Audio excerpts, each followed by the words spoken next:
Hello students, good morning. आज हम पढ़ेंगे हमारी मैथ्स की एक्सरसाइज 1.3 जो बिलोंग करती है एनसीईआरटी मैथमेटिक्स के chapter number first rational number से। प्रीवियस क्लासेस में हम इसकी एक्सरसाइज 1.1 को कंप्लीट कर चुके हैं। तो बच्चों 1.2 को स्टार्ट करने से पहले हम इसके कुछ कॉन्सेप्ट देख लेते हैं। तो ये जो हमारी एक्सरसाइज रहेगी वो क्या रहेगी, रेशनल नंबर की रिप्रेजेंटेशन हम कैसे करते हैं। तो देखिए आज का हमारा टॉपिक रहेगा representation of rational numbers on the number line, यानी कि रेशनल नंबर की रिप्रेजेंटेशन हम नंबर लाइन पे कैसे करते हैं। इंपॉर्टेंट टॉपिक है बच्चों, इंटरेस्टिंग भी काफी है, तो आप ध्यान से इसको करिएगा। सबसे पहले देखिए हम क्या है नंबर्स की रिप्रेजेंटेशन कैसे करते हैं उसके बारे में देख लेते हैं थोड़ा सा। तो नेचुरल नंबर की अगर हम बात करें, नेचुरल नंबर हमारे क्या है 1 से स्टार्ट होते हैं, 1 2 3 4 एंड सो ऑन इन्फिनिटी। तो 1 टू इन्फिनिटी क्या होते हैं, हमारे नेचुरल नंबर होते हैं। तो इसको हम नंबर लाइन पे कैसे रिप्रेजेंट करेंगे, जब हमने स्टार्टिंग में इस चैप्टर का ओवरव्यू किया था तो उसमें भी मैंने आपको नंबर लाइन पे इनको शो करके बताया था। तो इसको हम क्या करेंगे, हम एक लाइन ड्रॉ कर लेंगे, एक हॉरिजॉन्टल लाइन। तो उस पे स्टार्टिंग में 1 2 3 4 5 इसी तरह इन्फिनिटी तक हम उसको क्या कर सकते हैं, ड्रॉ कर सकते हैं नेचुरल नंबर्स को। उसके बाद अगर हम बात करें होल नंबर्स की, तो होल नंबर्स हमारे 0 से स्टार्ट होते हैं, यानी कि 0 1 2 3 एंड सो ऑन इन्फिनिटी। तो उसको हम कैसे रिप्रेजेंट करेंगे, स्टार्टिंग में हमारा 0 आएगा, क्योंकि जिससे नंबर स्टार्ट होते हैं उसी से हम इसको क्या करेंगे, रिप्रेजेंट करेंगे। 0 1 2 3 4 सेम एज इंटीजर्स के केस में होता है बच्चों। इंटीजर्स क्या होते हैं, हमारे सारे नेगेटिव नंबर्स 0 और सारे ही पॉजिटिव नंबर्स, यानी कि माइनस इन्फिनिटी टू इन्फिनिटी क्या होते हैं, हमारे इंटीजर्स होते हैं। तो इनको हम नंबर लाइन पे कैसे शो करेंगे, तो सबसे पहले हम एक हॉरिजॉन्टल लाइन लगा लेंगे, उसके ठीक बीच में हम क्या लिखेंगे, 0। 0 से राइट साइड की तरफ, यानी कि जहां पे हमारा राइट एंड होता है, राइट साइड की तरफ क्या आएगा, पॉजिटिव इंटीजर्स आते हैं। 0 के बाद 1 2 3 4 5 6 एंड सो ऑन इन्फिनिटी।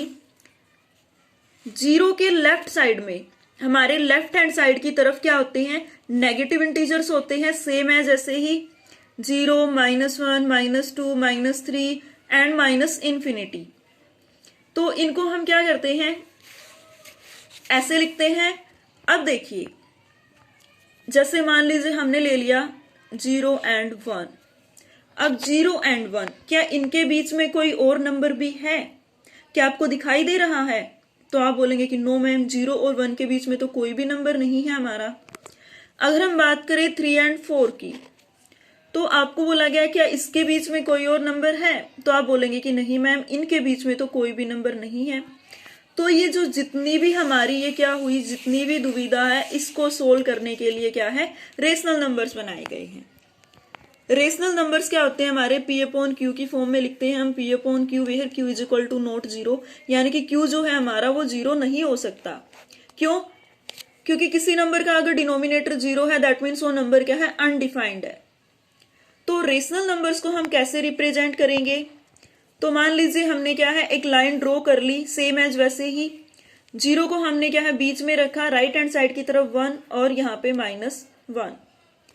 तो इसके बीच में क्या होता है बच्चों, अब देखिए जैसे हमारे पास क्या है 1, तो इसको हम 1 अपॉन 1 भी तो लिख सकते हैं।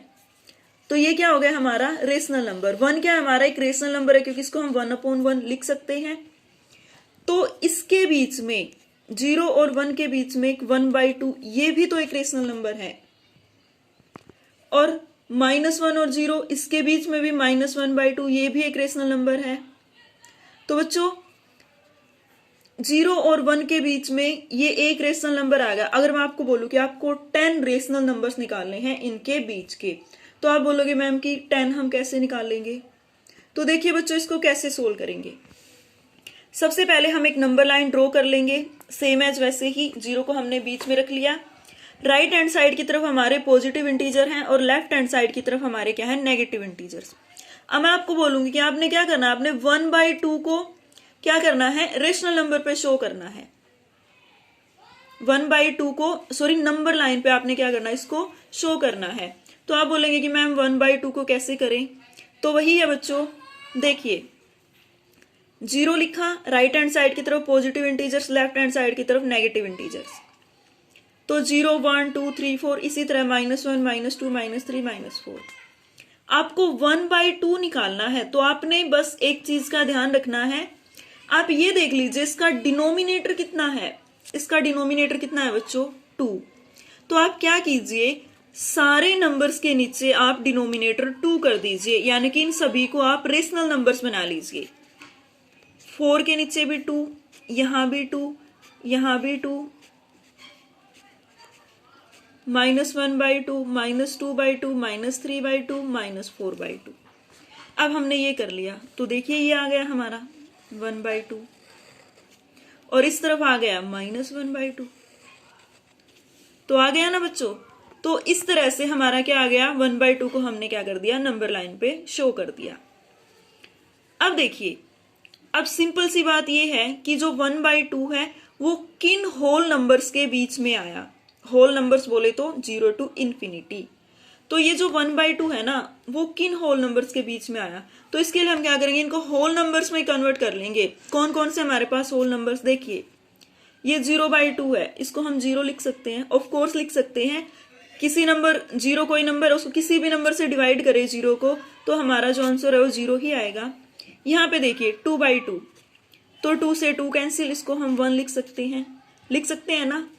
और इन्हीं दोनों के बीच में यानी कि 0 और 1 के बीच में ही क्या आया, ये 1/2 हमारा आ गया। तो इस तरह से हम क्या कर सकते हैं, इनके बीच में कितने भी हमारे जो है रेशनल नंबर्स हैं उनको निकाल सकते हैं। इस तरह से हम क्या है, किसी भी रेशनल नंबर को नंबर लाइन पे ड्रॉ कर सकते हैं इजिली। तो देखिए हमारा एक्सरसाइज की तरफ चलते हैं, एक्सरसाइज 1.2। इसका क्वेश्चन नंबर फर्स्ट क्या रहेगा, स्टेटमेंट ध्यान से पढ़िए। Represent this number on the number line. आपको कुछ नंबर्स दिए हैं, उनको आपने नंबर लाइन के ऊपर शो करना है। तो सबसे पहला पार्ट है हमारा 7/4। तो सबसे पहला काम क्या रहेगा बच्चों हमारा, हम एक हॉरिजॉन्टल लाइन ड्रॉ कर लेंगे, उस पे हम नंबर्स लिख लेंगे। न्यूमरेटर में 7 है तो 7 तक हम इसको शो कर लेंगे, यानी कि बीच में 0 रहेगा, राइट साइड में पॉजिटिव इंटीजर्स और लेफ्ट साइड में नेगेटिव इंटीजर्स। अब देखिए 7/4, तो इसको हम कैसे शो करेंगे, डिनोमिनेटर कितना है बच्चों 4, तो हम सब का डिनोमिनेटर क्या कर लेंगे 4 कर लेंगे। तो ये आ गया हमारा 0/4, 1/4, 2/4, 3/4, 4/4, 5/4, 6/4 और 7/4। इसी तरह हम इनका भी डिनोमिनेटर क्या कर लेंगे 4 कर लेंगे।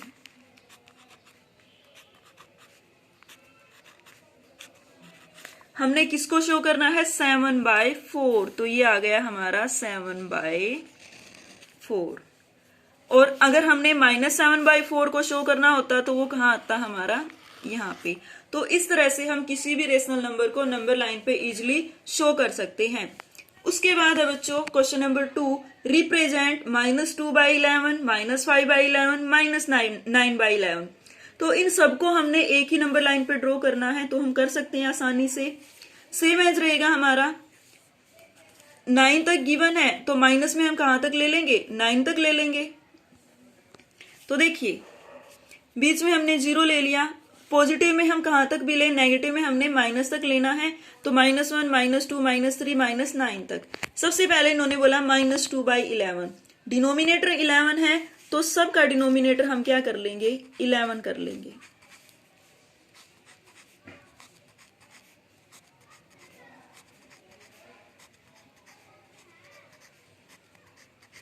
सबसे पहले हमने किसको शो करना है -2/11, तो बच्चों ये हो गया हमारा -2/11। कहां पे गिवन है ये -2/11। उसके बाद क्या बोला इन्होंने बोला -5/11, तो -5/11। उसके बाद -9/11, तो -9/11। तो इस तरह से हम एक नंबर लाइन पे इनको इजिली ड्रॉ कर लेंगे। तो आपका फर्स्ट एंड सेकंड क्वेश्चन बच्चों इसी तरह होगा बिल्कुल। उसके बाद अभी हमने क्या पढ़ा था, मैंने आपको बताया था कि आप मान लीजिए आपको 0 और 1 दिया है और उनके बीच में आपने रेशनल नंबर निकालने हैं। तो आप बोलोगे कि मैम 0 और 1 के बीच में तो कोई रेशनल नंबर दिखाई ही नहीं दे रहा, तो उनको हम कैसे फाइंड आउट करेंगे, ये हमारा नेक्स्ट टॉपिक रहेगा। यानी कि rational numbers between two rational numbers, दो रेशनल नंबर्स के बीच में हम रेशनल नंबर कैसे निकाल लेंगे। जैसे हमारे पास एक नंबर 2 है तो इसको हम 2/1 लिख सकते हैं, क्योंकि 2 जो है वो एक रेशनल नंबर है। जब इसके नीचे क्या आएगा 1, तो इसको 2/1 लिख सकते हैं। 4/1, तो 2 और 4 के बीच में कौन सा रेशनल नंबर आएगा, तो 2 और 4 के बीच में बच्चों क्या होता है 3 होता है, तो 3/1 ये आ गया हमारा एक रेशनल नंबर। उसी तरह आपको कोई और बोला जाए, मान लीजिए आपको बोला 4 और 6 के बीच में आप निकालिए, तो 4/1 यहाँ पे 4/1 के बाद 5/1 हो गया और ये हो गया 6/1। आपको 4 से 10 के बीच में बोला गया है, तो 5/1, 6/1, 7/1, 8/1, 9/1। तो इस तरह से आप कितने भी निकाल सकते हैं। बट मान लीजिए मैं आपको बोलती हूँ आप 0 और 1 के बीच में रेशनल नंबर बताइए। अब आप बोलेंगे मैम ये कैसे पॉसिबल है, 0 और 1 के बीच में तो कोई नंबर ही नहीं है, तो हम रेशनल नंबर कैसे निकालेंगे। तो बच्चों यही चीज है समझने की। तो देखिए इसको हम कैसे करेंगे। मैं क्या करती हूँ, मान लीजिए मेरे को 5, 6 कुछ इतने रेशनल नंबर निकालने हैं, तो 0 को मैं 0/1, 1 को 1/1 लिख सकती हूँ, कोई दिक्कत नहीं है, लिख सकती हूँ। अगर मैं इसका ऊपर नीचे इसकी यानी कि न्यूमरेटर और डिनोमिनेटर की 10 के साथ मल्टीप्लाई कर दूं, जैसे हम क्या निकालते थे इक्विवेलेंट फ्रैक्शंस निकालते थे, इसी तरह 1/1 की भी मैं ऊपर नीचे 10 से मल्टीप्लाई कर देती हूँ। तो ये हो गया 0 × 10 0, 1 × 10 1, 1 × 10 1, 1 × 10 1, तो 0/10 10/10। अब आप आसानी से निकाल लोगे, कैसे 0/10 इसके बाद 1/10, 2/10, 3/10, 4/10, कहां तक 9/10। तो ये सारे क्या हो गए बच्चों, ये इनके बीच के रेशनल नंबर्स हो गए। तो इस तरह से हम रेशनल नंबर्स निकाल सकते हैं। अब मैं आपको बोलूंगी कि आप इनके बीच के मेरे को 40 रेशनल नंबर निकाल के बताइए। तो आप बोलोगे मैम 8, 9 तो हम निकाल सकते हैं, 40 हम कैसे निकाल लें। तो कोई दिक्कत नहीं है, बिल्कुल ईजी है। आप क्या कीजिए, हमने न्यूमिनेटर और डिनोमिनेटर की 10 से मल्टीप्लाई की थी, अब की बार न्यूमिनेटर और डिनोमिनेटर की आप 100 के साथ मल्टीप्लाई कर दीजिए, सेम एज इस नंबर में। तो ये कितना हो गया, 0 की 100 से मल्टीप्लाई तो कितना हो गया 0, और 1 की 100 से ये हो गया 100, तो 1 × 100 100, 1 × 100 100 हो गया। तो अब देखिए, अब 0/100 और 1/100 सॉरी 100/100, तो इसके बीच में आपने रेशनल नंबर्स निकालने हैं। तो आप निकाल सकते हो 1/100, 2/100, 3/100, 4/100, कहां तक 19/100 तक। तो काफी सारे रेशनल नंबर्स हमारे आ जाएंगे। तो बच्चों इस तरह से हम दो रेशनल नंबर्स के बीच में रेशनल नंबर्स को निकाल सकते हैं आसानी से। अच्छा, अब यहां तक तो था बच्चों, जब हमने क्या किया, हमने डिनोमिनेटर और न्यूमरेटर को सेम कर लिया। अब देखिए यहाँ पे हमारा ये 2/3, ये 5/6 है। अब यहाँ पे तो हमारे डिनोमिनेटर सेम नहीं है, उस केस में तो हमारे डिनोमिनेटर सेम थे, बट यहाँ पे हमारे डिनोमिनेटर क्या है, डिफरेंट है। तो अब हम कैसे करेंगे, मान लीजिए इसको मैं लिख देती हूँ, 10 से मल्टीप्लाई की 20 30 आ गया, इनकी 10 से मल्टीप्लाई की 50 60 आ गया। तो क्या अब मैं इनके बीच के निकाल सकती हूँ, नहीं निकाल सकती, क्योंकि इनके डिनोमिनेटर सेम ही नहीं है। तो सबसे पहले हम क्या करेंगे, इनके डिनोमिनेटर को सेम कर लेंगे। वो कैसे करेंगे, उसके लिए हमें एलसीएम लेना होता है। तो 2/3 5/6, तो हम डिनोमिनेटर का एलसीएम ले लेंगे, क्योंकि हमने डिनोमिनेटर को क्या करना है, सेम करना है। तो एलसीएम कितना आएगा बच्चों 6, यानी कि इसका डिनोमिनेटर तो ऑलरेडी 6 है, बस हमने क्या करना है, इसका डिनोमिनेटर 6 करना है। तो उसके लिए हम क्या करेंगे, अगर मैं इसकी 2 से मल्टीप्लाई कर दूं, 2 3 जा 6, बट मेरे को क्या करनी होगी, ऊपर भी मल्टीप्लाई करनी होगी। इसमें तो कोई जरूरत ही नहीं है करने की। तो देखिए 2 2 जा 4, 3 2 जा 6, और ये हो गया 5/6। तो अब इनके क्या आ गए, इनके डिनोमिनेटर सेम आ गए। तो इनके बीच के रेशनल नंबर मैं निकाल सकती हूँ। ऊपर नीचे मैं इनकी 10 से मल्टीप्लाई कर सकती हूँ, 100 से कर सकती हूँ। तो इनके बीच में कितने भी रेशनल नंबर्स को मैं निकाल सकती हूँ। तो बच्चों इससे रिलेटेड जो भी हमारे क्वेश्चन है वो हम अगली क्लास में करेंगे। तो आज के लिए आपकी इतना ही काफी है, इसको अच्छे से समझना है और अच्छे से अपनी जो नोटबुक है उसमें अच्छे से नोट्स बनाने हैं। ओके, थैंक यू बच्चों।